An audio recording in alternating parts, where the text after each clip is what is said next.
천사의 아침 방문을 찾아오신 여러분을 환영합니다. 오늘도 아침 예배 말씀으로 믿음과 위로의 시간을 갖게 되길 바랍니다. 성도 여러분, 잘 지내셨나요? 오늘도 예배할 수 있도록 저희를 인도해 주시고 역사해 주신 하나님께 감사드립니다. 이 예배를 통해서 오늘 하루에 힘을 얻는 저희들이 될 수 있도록 인도해 주시기를 간절히 바랍니다. 이제 함께 기도하겠습니다. 하늘에 계신 아버지, 오늘도 저희를 이 자리에 불러주시고 하나님의 말씀 앞에 서서 하나님과 동행할 수 있도록 인도하여 주심에 너무나 감사드립니다. 오늘 저희가 드리는 이 예배가 저희의 삶을 바꿔놓을 수 있는 정말 하나님과 하나 되는 예배가 될 수 있도록 인도하여 주시고, 이 예배가 우리의 삶과 연결되어서 하나님과 동행할 수 있도록 인도하여 주시옵소서. 오늘도 말씀을 전해주시는 목사님께 함께하여 주시고, 성령께서 이 모든 순서와 모든 말씀에 주관하여 주셔서 우리의 심령이 하나님 앞에서 다 드러나고 정말 하나님과 동행할 수 있는 마음이 준비될 수 있도록 인도하여 주시옵소서. 예수님의 이름으로 간절히 기도드립니다. 아멘. 안녕하십니까? 오늘 우리가 나눌 말씀의 제목은 하나님과 일치함입니다. 이 제목 자체가 우리에게 주는 압도감이 굉장하죠? 정말 우리가 하나님과 일치할 수 있을까요? 여기에는 조건이 있는 것입니다. 그 조건은 우리도 예수님처럼 마음과 생애를 하나님께 바쳐야 합니다. 그래야 일치할 수 있는 것입니다. 예수님처럼 이 세상에 애착심을 갖지 말아야 됩니다. 먹든지 마시든지 무엇을 하든지 하나님의 영광을 위해서 살아야 합니다. 이것이 조건입니다. 이 조건을 위해서 하나님께서 성령을 우리에게 보내주셨고, 우리의 마음을 감동시켜서 날마다 우리의 마음을 하나님께 굴복하면서 따라갈 수 있도록 인도하시고 도와주시는 것입니다. 오늘 주제 성경절 읽겠습니다. 요한복음 4장 34절입니다. 예수께서 이르시되 나의 양식은 나를 보내신 이의 뜻을 행하며. 자, 예수님의 양식이 무엇입니까? 예수께서 먹으신 양식이 무엇인가요? 그것은 하나님의 말씀입니다.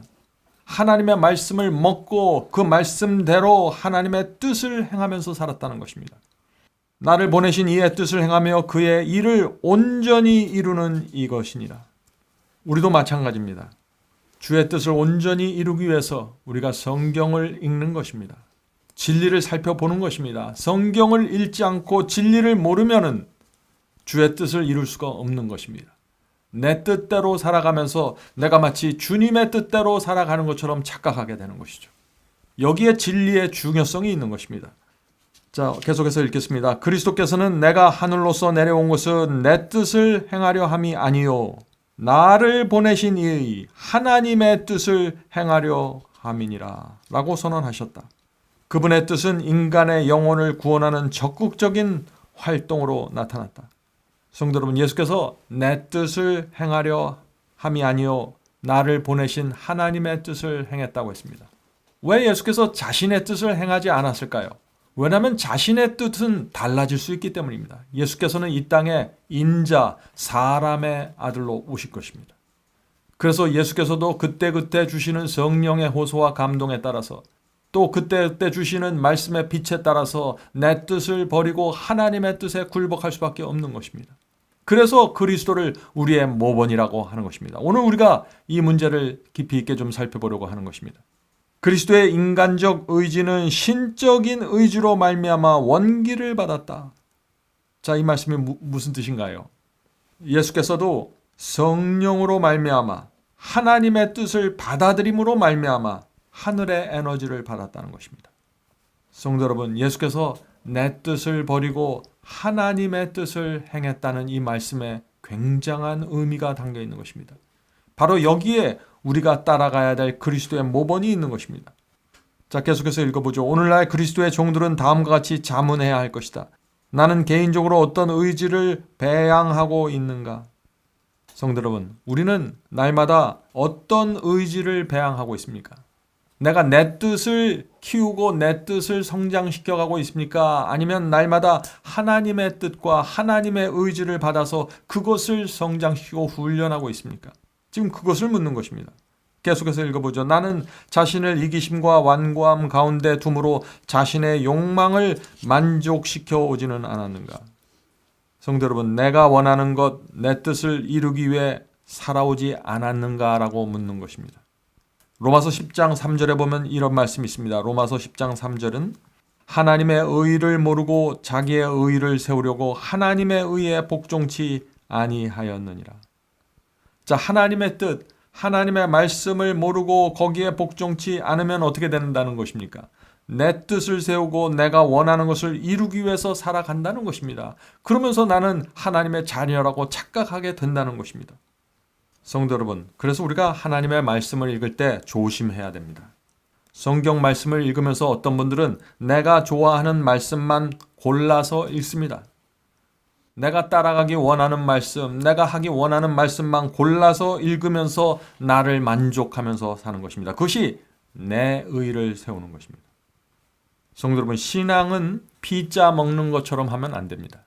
우리의 자녀들을 데리고 피자를 같이 먹으면 어떻게 합니까? 그 피자에 토핑이 있죠? 토핑이 골고루 섞여 있지 않고 어떤 때는 한쪽에 몰려 있어요. 맛있는 토핑이. 그럼 아이들이 어떻게 하나요? 그 맛있는 토핑이 올라가 있는 피자만 떼어서 먹으려고 서로 다투게 되죠. 많은 그리스도인들이 신앙을 그렇게 한다는 것입니다. 내가 원하는 말씀, 내가 좋아하는 말씀, 내 취향에 맞는 말씀만 섬기는 것입니다. 그리고 나와 일치하지 않는 말씀, 내가 좋아하지 않고 내가 따라가지 않는 말씀은 옆으로 치워놓는 것이죠. 그렇게 될 때 신앙은 무너지게 되는 것입니다. 성도 여러분, 성경 말씀 전체를 받아들여야 됩니다. 마치 생명수를 받아들이듯이, 생명수를 마시듯이 말씀을 마셔야 되는 것입니다. 하나님의 말씀은 피자가 아닙니다. 하나님의 말씀은 생명수기 때문에 마셔야 되는 것입니다. 그건 골라서 먹는 것이 아닙니다. 그래야만 하나님의 뜻이 내 생애 속에서 분명하게 세워지게 된다는 것입니다. 오늘 많은 분들이 여기에 문제가 생기는 것입니다. 골라서 먹는데 편식함으로 문제가 생기는 것이죠.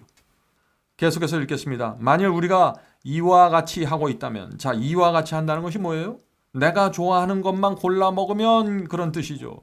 만일 우리가 이와 같이 하고 있다면 우리는 큰 위험 가운데 있는 셈인데, 이는 사탄이 항상 하나님의 성령의 지배하에 있지 않는 의지를 지배하고자 하기 때문이다. 자, 이 말씀이 무슨 뜻입니까? 많은 사람들이 부분적으로만 하나님의 말씀을 인정하고 부분적으로만 먹고 있습니다. 그러면 어떻다는 것이에요? 큰 위험에 빠진다는 것입니다. 어떤 위험에 빠질까요? 내가 좋아하지 않는 말씀은 옆으로 치워버리고 그 말씀은 불순종하면서 살아가게 된다는 것이죠. 그래서 항상 내 생애 속에 불순종이 섞여 있다는 것입니다. 내가 좋아하는 말씀으로 들어가면 순종하는 것처럼 보이는데 내가 싫어하는 말씀으로 들어가면 불순종하게 되는 것입니다. 그래서 내 생애가 순종과 불순종으로 섞여 있게 되는 것입니다. 그래서 참된 경건의 능력으로 돌아가지 못하고 복음을 이해하지 못하게 되는 것입니다. 성도 여러분, 어떤 그리스도인을 보면 참 이상합니다. 어떤 면을 보면 참 경건하고 진짜 그리스도인처럼 보입니다. 너무나 성서적입니다. 그런데 그 사람이 다른 면을 보면은 또 완전히 무너져 버리는 것입니다. 전혀 다른 모습으로 불순종하는 것입니다. 왜 그럴까요? 말씀을 골라서 먹었습니다. 부분적으로 말씀을 받고 자기 의를 세워버렸습니다. 그런데 이 사람은 자기가 순종하고 있기 때문에 나는 순종한다고 생각하는 것입니다. 성도 여러분, 이것이 바로 라오디게아 교인들의 형편인 것입니다. 벌거벗은 줄 모르고 살아가는 것이죠. 자, 계속해서 읽어보겠습니다. 바울은 내가 그리스도와 함께 십자가에 못 박혔다고 선언한다. 의지를 십자가에 못 박는 것처럼 어려운 일은 없다. 성도 여러분, 내 뜻을 버리고 내 의지를 십자가에 못 박는 것 정말 어렵죠. 그래서 예수께서도 마태복음 9장에서 무엇이라고 말씀하셨나요? 네 발이 범죄하거든 찍어버리라. 내 눈이 너를 범죄케 하거든 빼어버리라고 하셨습니다. 얼마나 힘들면 이렇게 말씀하셨을까요? 우리가 그렇다면 우리의 의지를 십자가에 못 박는 방법이 무엇일까요? 어떻게 하면 못 박을 수 있을까요? 그것은 하나밖에 없습니다. 그리스도의 사랑과 은혜에 압도되어야 하는 것입니다. 부모의 사랑과 은혜를 모르는 자녀가 어떻게 효자가 되고 효녀가 될 수 있을까요? 부모의 은혜를 모르는데, 빚진 자의 심령이 없는데 어떻게 자녀들이 부모의 말에 굴복할 수 있습니까? 우리 그리스도인도 마찬가지입니다. 자, 계속해서 읽겠습니다. 그리스도께서는 우리 인간처럼 모든 점에서 시험을 받았으나 그분의 의지는 항상 하나님의 뜻과 일치하였다. 여기 놀라운 말씀이 나오죠. 예수께서 받은 시험도 우리와 같은 시험이라는 것입니다. 예수께서도 시험을 받았다는 것이에요. 그래서 히브리서 4장 15절에 이런 말씀이 있는 것입니다. 그리스도는 모든 일에 우리와 똑같이 시험을 받은 자로 돼 죄는 없으시다. 성도 여러분, 우리와 똑같은 것이 뭐예요? 똑같이 시험 받은 것이 같은 것입니다. 그래서 예수께서 우리의 모본이 되는 것입니다. 우리와 차이점이 뭐예요? 죄는 없으신, 죄는 짓지 않았다는 것입니다. 어떻게 똑같이 우리와 시험을 받았는데 죄가 없으실까요? 그것은 성령 충만하였기 때문이죠. 그래서 우리가 날마다 주 앞에 나가서 성령을 달라고 기도해야 되는 것입니다. 히브리서 2장 17절에 또 이런 말씀이 있습니다. 히브리서 2장 17절. 그가 범사의 형제들과 같이 대심이 마땅하도다. 그가 고난을 받아 시험을 받았기 때문에 우리를 도와줄 수 있다고 말씀하고 있습니다. 성도 여러분, 예수께서도 고난을 받고 시험을 받았다는 것입니다. 그래서 예수께서 우리를 위한 대제사장이 될 수 있다 하는 것입니다. 성도 여러분, 예수의 생애도 가시밭길이 없고 고난의 생애였습니다. 그 길을 예수께서 우리에게 따라오라고 지금 말씀하시는 것입니다. 어떻게 따라가요? 내 자신을 부인하고 십자가를 지는 것 외에는 다른 방법이 없습니다. 여기서 다른 길로 가면 그것이 다른 복음입니다. 여기에서 타협이 이루어지기 때문에 수많은 사람들이 복음을 이해하지 못하게 되는 것이죠. 자, 그 다음에 예수께서 우리의 모본이신 이유를 설명합니다. 인성을 취하신 그리스도께서는 에덴에서 아담이 가졌던 것과 똑같은 자유의지를 가지셨다. 예수님도 우리처럼 자유의지가 있었다는 것입니다. 선택할 수 있다는 것입니다. 그분은 아담이 굴복했던 것처럼 시험에 굴복할 수도 있으셨다. 여기 놀라운 말씀이 있죠.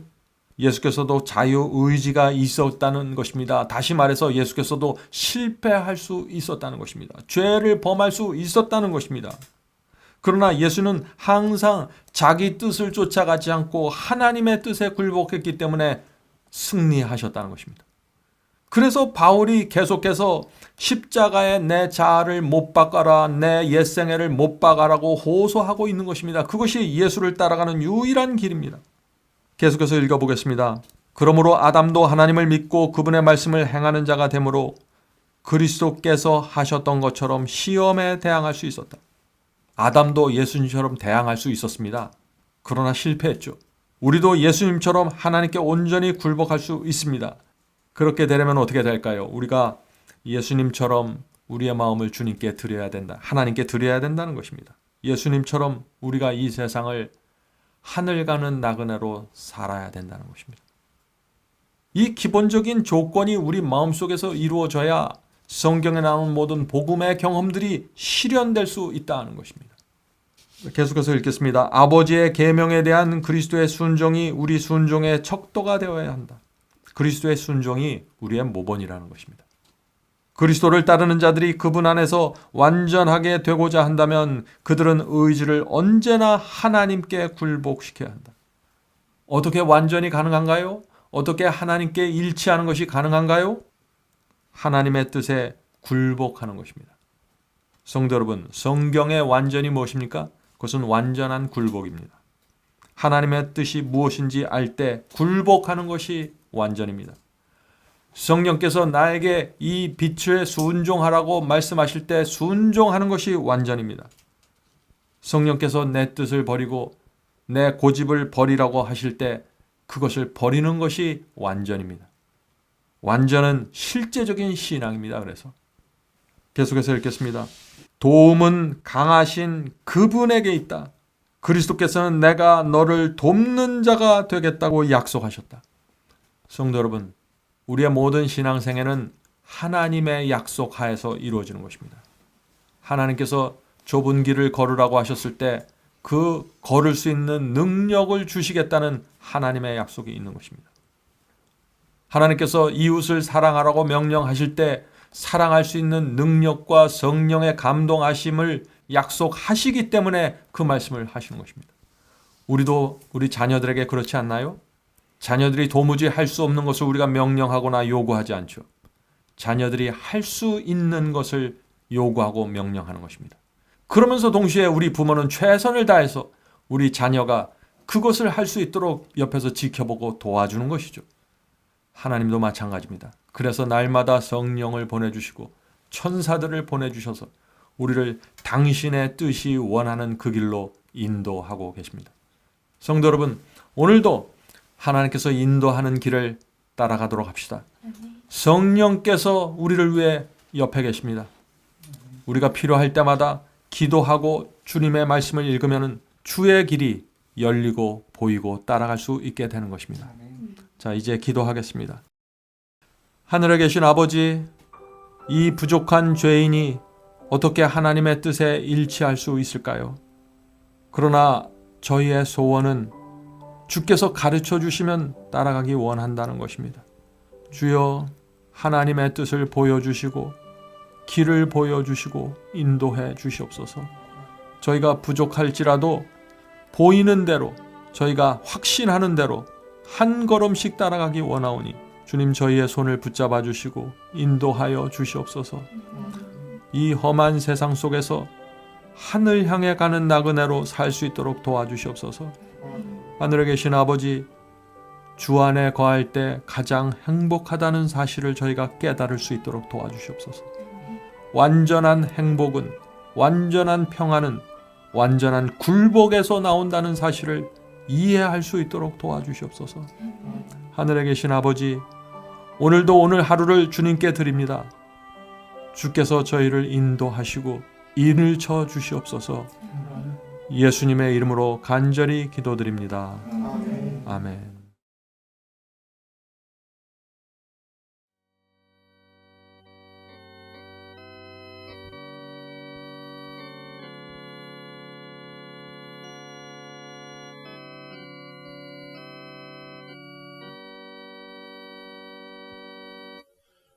나의 죄를 대신하여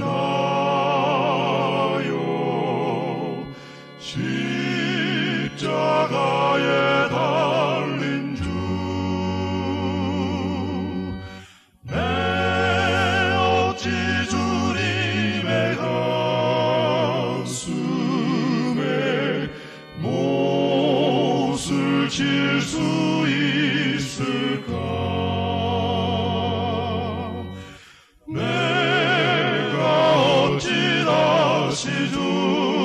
주를 못질할 수 있을까?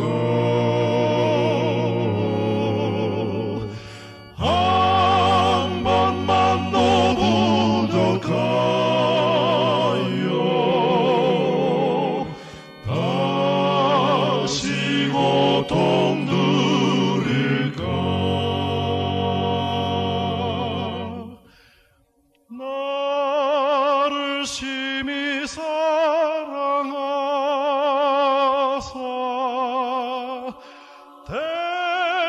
대속하신 주님을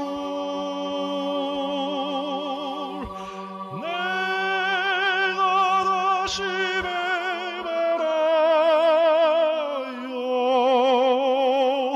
주를 실망시킬까?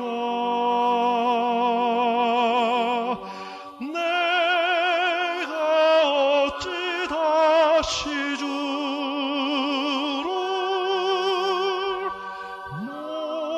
못질할 수 있을까? 한 번만 더 부족하여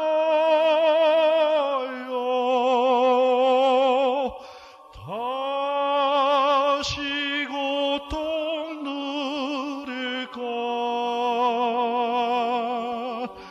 내가 어찌 다시 주를